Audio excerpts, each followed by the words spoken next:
नलित बर'नि गोसोखां बिजाबखौ बेखेवनानै होबाय बर' थुनलाइ आफादनि लेङाइ आफादगिरि सीतानाथ बसुमतारी बिथाङा।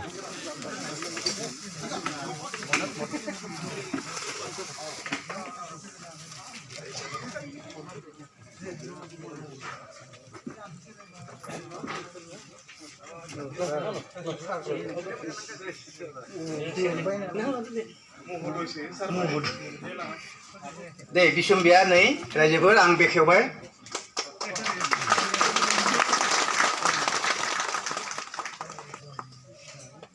आरो रायजोनि खाथियाव रायजोनि सेराव आं बेखौ बयबो फरायथों होननानै माबाबाय आगारना होनाय जाबाय। बिसम्बि रुंसारि नलित बर', मासिगिरि दिगन्त लावारि, गाहाय सुजुगिरि अमृत खेरगातारि, बे सानैबो गागि लिरगिरिथार।